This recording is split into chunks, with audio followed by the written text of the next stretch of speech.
just through the rainbow, from the world we know, lies Fairytopia.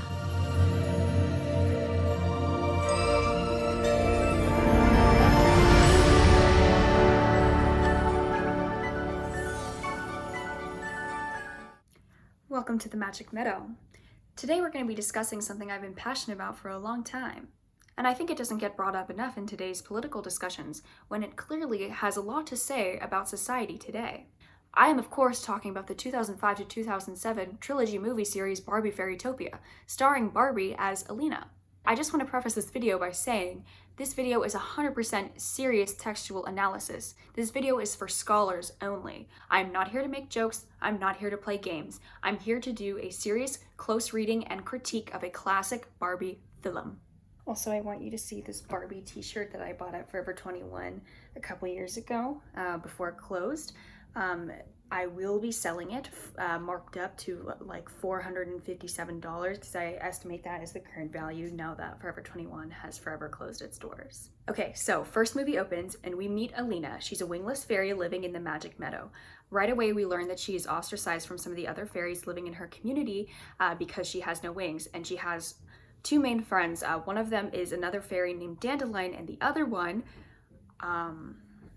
there are other fairies living in the meadow who mock Alina for not having any wings, and these fairies are designed to be a little bit smaller than Alina and Dandelion, clearly alluding to their small-minded nature in the way that they treat Alina. Not much of the world building of Fairytopia is entirely clear, but we do know that there is this really powerful fairy called the Enchantress, who somehow, I guess, is more great and powerful and more fit to rule than everybody else. She rules over all of Fairytopia.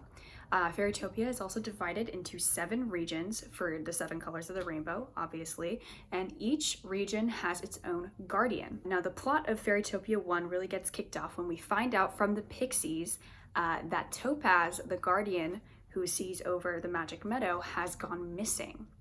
And some of the pixies theorize that Laverna could be the one behind it. Alina doesn't actually think that Laverna is real. I guess she's some kind of cultural mythical figure of malintent, like the Boogeyman or Krampus or Ivanka. Unbeknownst to everybody else, Laverna is actually the Enchantress's twin sister, and she has put the Enchantress under some kind of enchantment. She basically pulled a Snow White and she's poisoned her and put her in a magical bubble so she can't stop Laverna from doing her evil thing. So a sickness starts to befall Fairytopia that affects all the fairies' ability to fly. Alina is the only one who's unaffected, so she takes upon herself to go to the next guardian, Azura, in Fairytown and ask for her help. Azura trusts Alina to guard her necklace, which is the source of her power, right before Azura is captured by Laverna. To summarize the rest of the movie, Laverna captures all the guardians. Alina is the only one who can stop her. She makes new friends and saves Fairytopia. Now, upon first viewing this film, you might think that this is sort of some Finding Nemo-esque story about empowerment for people with disabilities. And just because you're different from other people, it doesn't mean that you're any less capable. And I have no problem with that message. That's a fine message. This movie, I would argue, actually goes a step beyond the sort of story that Finding Nemo covers. Because Alina's disability, her lack of wings, is actually instrumental to the plot. Her physical difference is not just a disability, it actually makes her uniquely capable in certain situations. However, I think this movie kind of undercuts that at the end. At the climax of the movie, Alina is confronting Laverna, and Laverna makes her an enchanted pair of wings and offers her these wings if Alina will just betray all the other guardians and allow Laverna to take all their power. She says, "You'll have them if you join me. I know what it's like to feel different all your life. It's not fair. Together we can both have what we've always wanted. I'll claim my birthright as ruler of Fairytopia, and you'll have the wings you deserve. Everything in your little world will be just the way you remember it." Everything in my little world. Alina is about to go through with it, but then she realizes that she doesn't need Laverna and she doesn't need wings to feel accepted. So she defeats Laverna and she goes home. Everything is back to normal. Her home has been saved, and then the Enchantress shows up, and to reward Alina for her bravery, she gives her a pair of wings. So here's where I think that some of the thematic development of Fairytopia starts to fall apart. I mean, the Enchantress is just doing basically the same thing that Laverna did, giving her a pair of wings, but I guess the Enchantress is the prep sister and not the goth one, so it's okay. The thing is, throughout this movie, we don't really get the impression that Alina actually wants wings. Even when the other fairies are teasing her, she's able to easily brush them off, and she has this great support system of friends who care about her and who will stand up for her. When she's on her adventure to find Azura, Alina encounters obstacles that are difficult because she doesn't have wings, but she's able to navigate them because she's clever and resourceful, and also she's friendly and compassionate, so she's able to make friends who can help her when her disability creates barriers for her. This is kind of an important component in a disability narrative, and it often gets left out. While it's true that people with disabilities are independent and capable in their own right, their needs should be recognized and accommodated for by people and by society at large. Side note, Fairytopia really needs to redesign some of its accessibility infrastructure. So, at the end of the movie, we've learned that Alina is just as capable, and in some cases even more capable, than a fairy with wings. And then, Alina gets wings. What are we meant to make of this? Well, one interpretation is Mattel wanted this movie to sell toys, and an Alina doll with wings is simply much more exciting to play with than an Alina doll without wings. Another interpretation is that the wings are not meant to be taken literally. Stay with me. The wings are a remarkable physical change to Alina's body, so what if they are actually symbolic of a greater spiritual change happening to Alina's character? This ending of Fairytopia is not the end of an arc about self-acceptance, but it is the beginning of a longer character journey about growth, change, and personal discovery.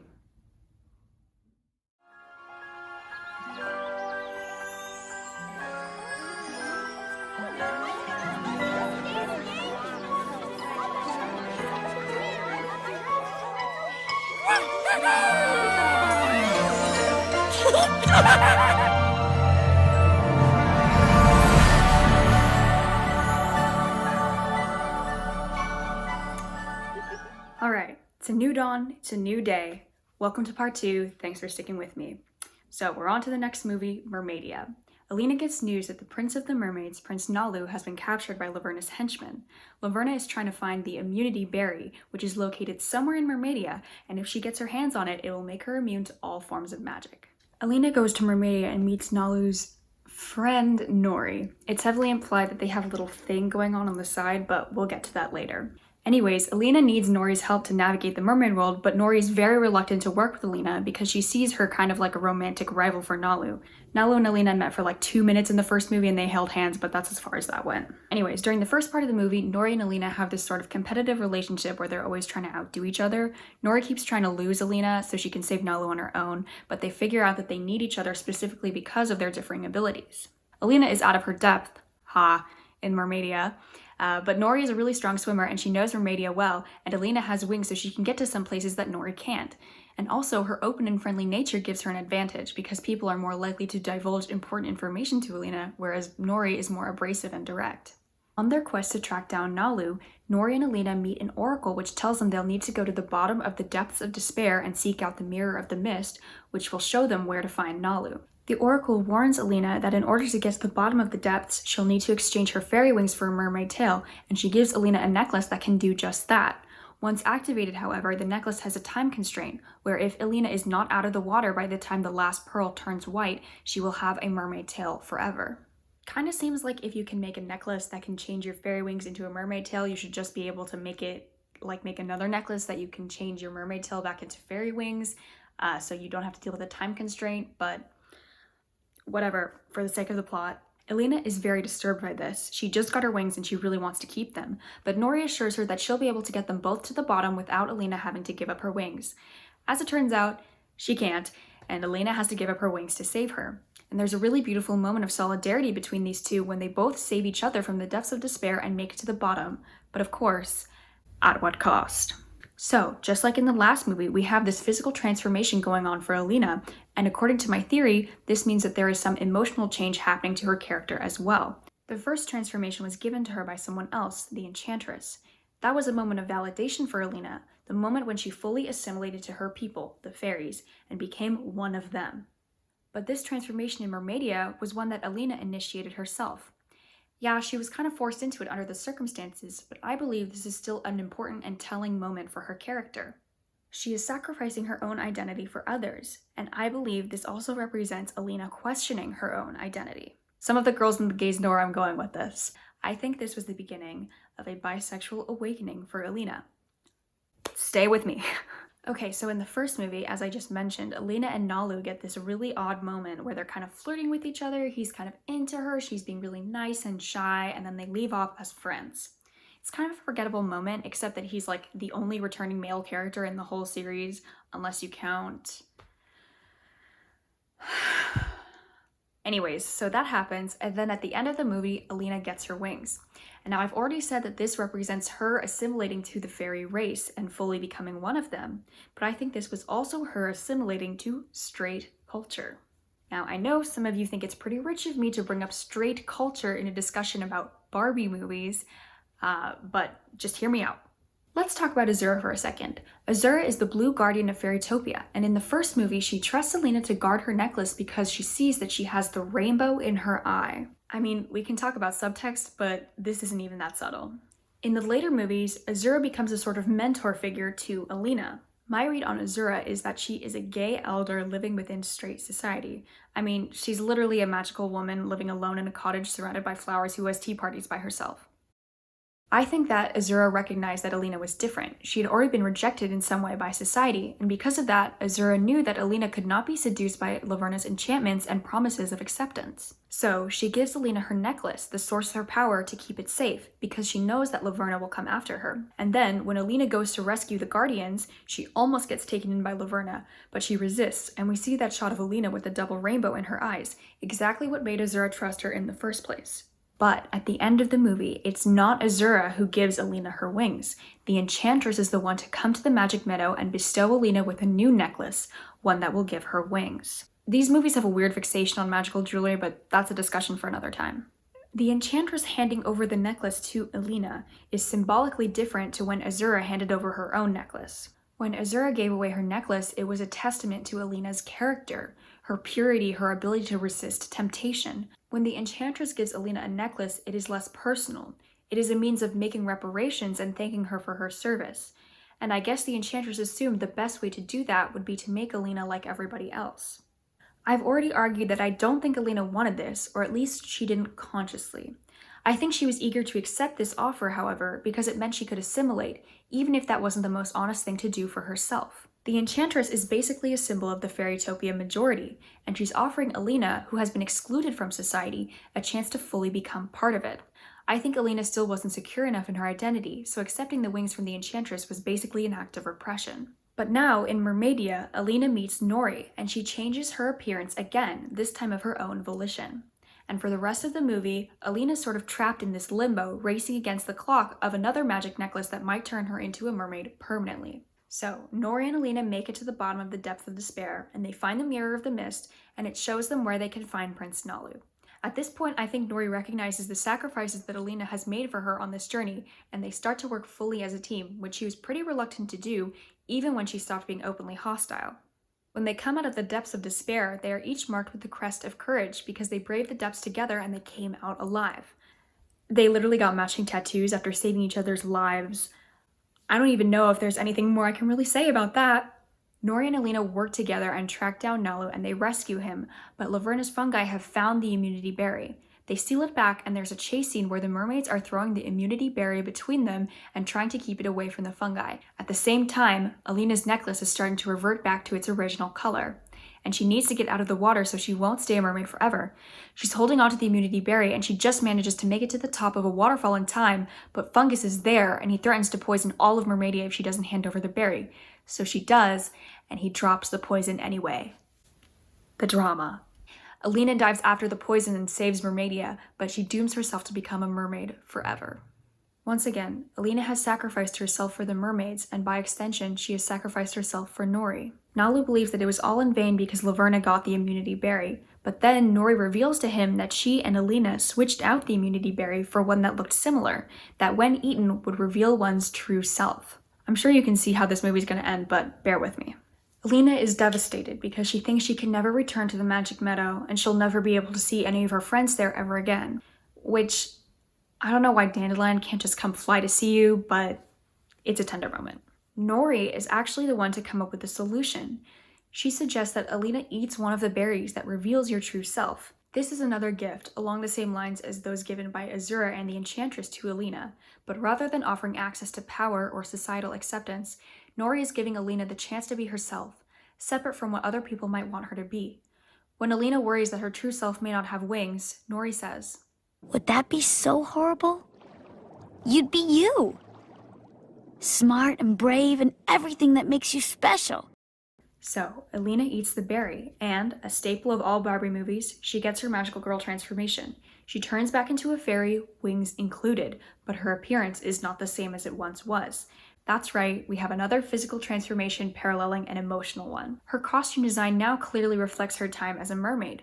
Her top is the same as her mermaid form, and her wings now look like fish scales. I think this reflects the change Nori had on Alina. This adventure made Alina realize something about herself. If you haven't been paying attention, I think Alina fell in love with Nori. I believe Nori recognized the effect she had on Alina. I mean, she's the one to aid in her transformation every step of the way. But ultimately, these feelings are unrequited, as Alina herself acknowledges. Nori and Nalu are in love, and Alina is actually the catalyst to bring them together at the end. So, Alina returns home, transformed by her experiences with Nori, and who's there to greet her? Azura. She congratulates her on a job well done, and she says she's very proud of Alina. Get it? She's proud.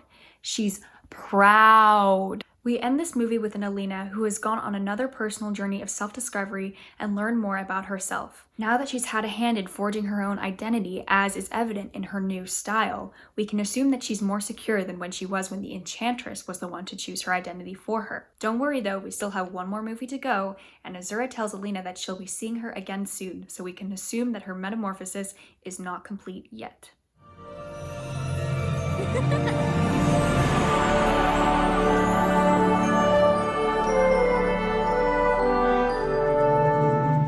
This movie is literally called Magic of the Rainbow, so if you're not on board at this point, I'm gonna just say go ahead and click off this video.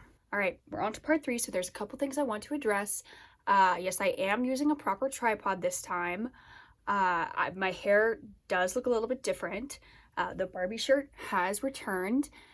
And I'm looking more beautiful than ever. So now that we've gotten that out of the way, we can move on. This movie is about Alina going to the Crystal Palace to become an apprentice to the Guardians. Azura has chosen Alina to be her apprentice, and along with the 6 other apprentices, they will be taught different forms of magic and eventually get to see the Guardians perform the Flight of Spring, in which they will open the first blush of spring. If they fail to do so, Fairytopia will be doomed to 10 long years of winter.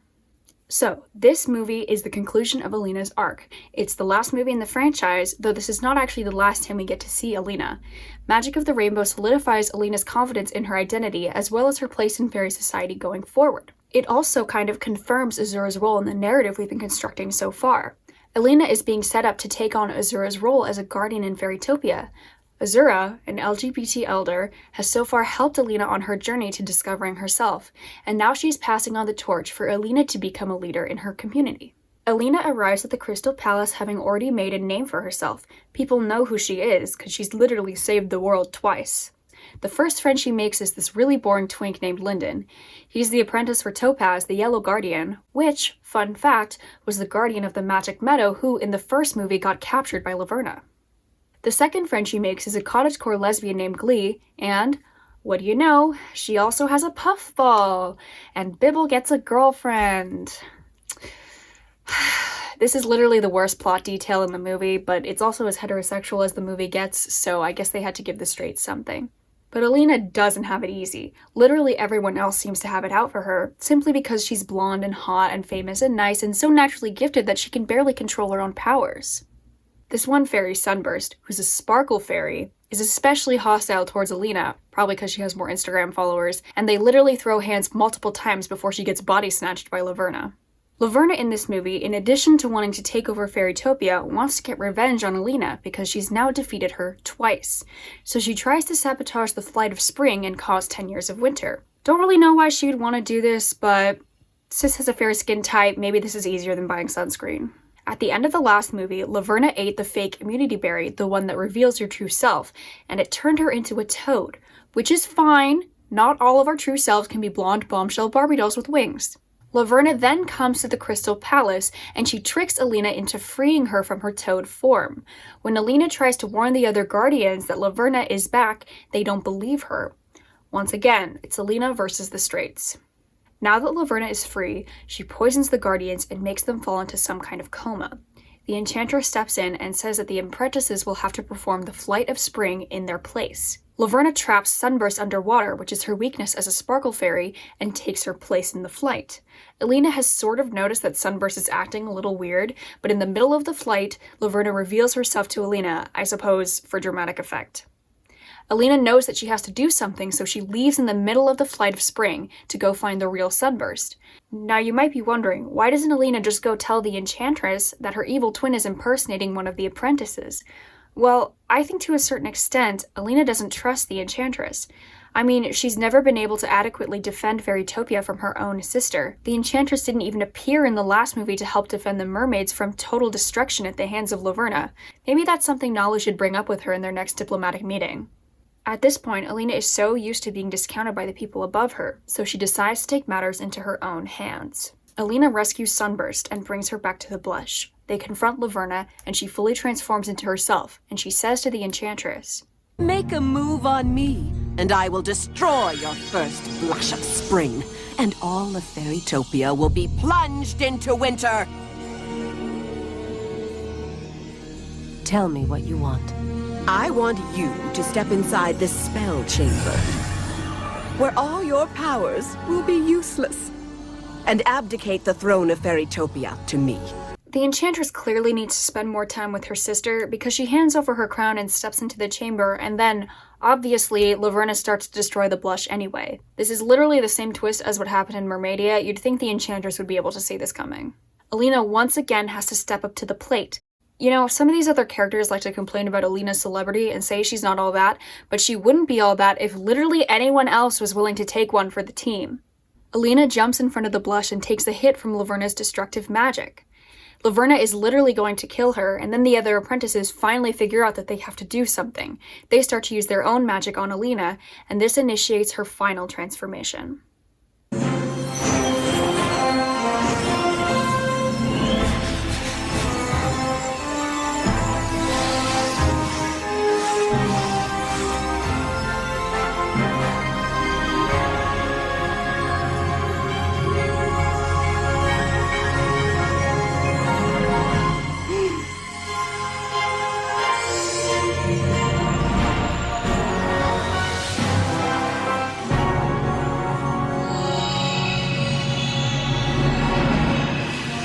Alina finally receives the support she deserves from her peers, and this allows her to complete her arc and be who she really is, which is a lipstick lesbian. I'm not saying Alina needed the validation. After all she's been through, I think Alina knows her worth. She knows she's capable, and she knows she's a bad bitch. I think this development is more on the part of the other apprentices. They learn from Alina's compassion and bravery, and they learn the power of individual action. They accept Alina, and thus allow her to flourish and fly her colors high. This is also very poignant because the change is made by the apprentices, not by the Guardians or the Enchantress. I think it's very telling that the Enchantress is kind of useless. The people in power are unable or unwilling to take drastic and necessary action. The change is made by the young people who are headstrong and idealistic, and Alina is the one to lead the charge, the one who has been most ostracized by society. She inspires the other apprentices to make change within themselves and thus to society at large. Alina and the apprentices defeat Laverna, and then they open the first blush of spring. The Enchantress and the Guardians are freed, and at the graduation ceremony, the apprentices are commended with, you guessed it, necklaces! Laverna is gone, and everybody gets to go home happy. The end.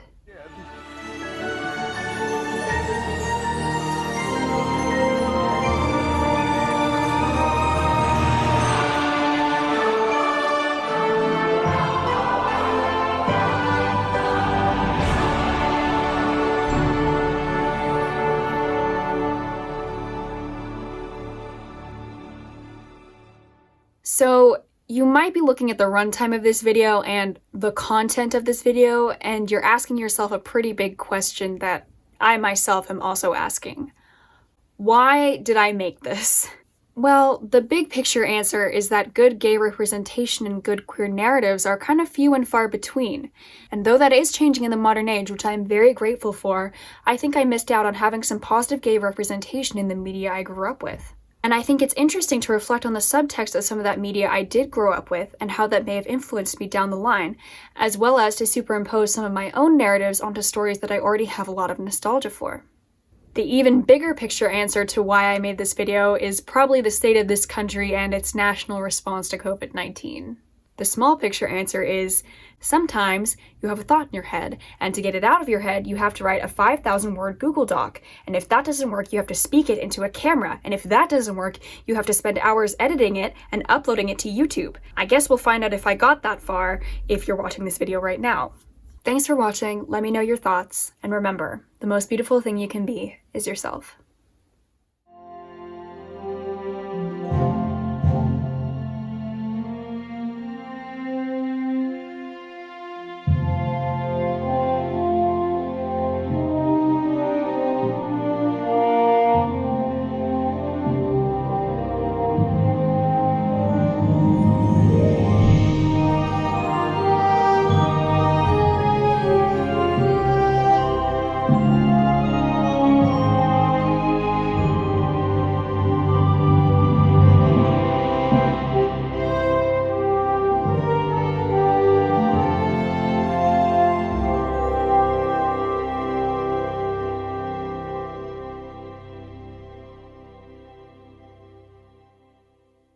Part 2 of this video will be me exposing why Bibble is the real villain of the Fairytopia series.